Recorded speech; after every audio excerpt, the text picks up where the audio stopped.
الرجیم بسم اللہ الرحمن الرحیم۔ آج ہم اسلامی جمہوریہ پاکستان کے دارالخلافہ کیپٹل اسلام آباد کے حوالے سے بات کریں گے۔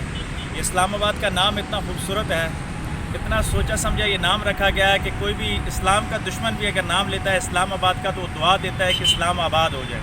اگر کوئی یہودی نام لیتا ہے اسلام آباد کا تو وہ بھی یہ کہتا ہے کہ اسلام آباد ہو۔ اگر کوئی عیسائی نام لیتا ہے اسلام آباد کا تو وہ بھی یہ کہتا ہے کہ اسلام آباد ہو۔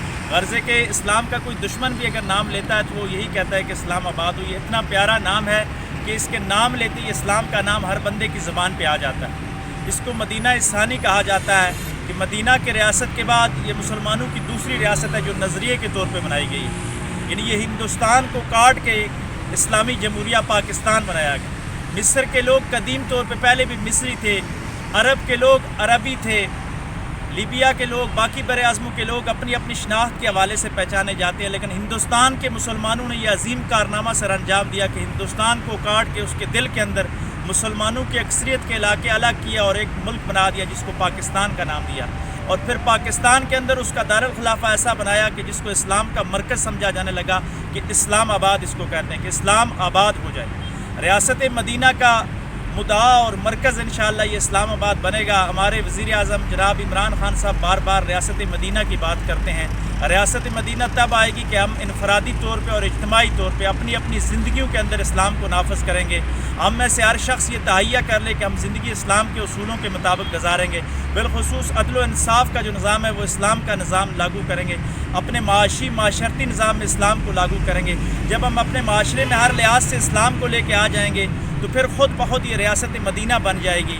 جب معاشرہ اسلامی بن جاتا ہے تو پھر اس ملک کی مجبوری بن جاتی ہے کہ وہ قانون کو بھی اسلامی بنا لیتے ہیں۔ اس ملک کا قانون بھی اسلامی بن گیا ہے اور بن جائے گا مزید۔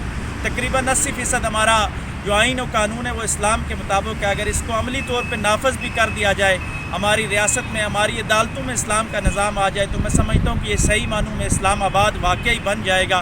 اللہ تبارک و تعالی ہمارے ملک میں ہم سب کو انفرادی طور پہ اور اجتماعی طور پہ اسلام لانے کی توفیق عطا فرمائے، اور جو بندہ بھی ریاست مدینہ کے ساتھ سنسیئر ہے، مخلص ہے اور اسلام کے ساتھ مخلص ہے، اللہ تبارک و تعالی اس کو ہمارا حکمران بنائے، اور جو لوگ اسلام اور پاکستان کے ساتھ مخلص ہیں اللہ ان کو ترقیاں عطا فرمائے، اور جو لوگ اسلام اور پاکستان کے دشمن ہیں اللہ تبارک و تعالیٰ ان کو ہدایت نصیب فرمائے۔ اگر ان کے مقدر میں ہدایت نہیں تو اللہ تبارک و تعالیٰ اپنی صحیفہ قہریت کے ساتھ ان کا فیصلہ فرمائے اور اسلام اور پاکستان کو ہمیشہ آباد و شاد رکھے۔ وآخر دعوانا ان الحمدللہ رب العالمین۔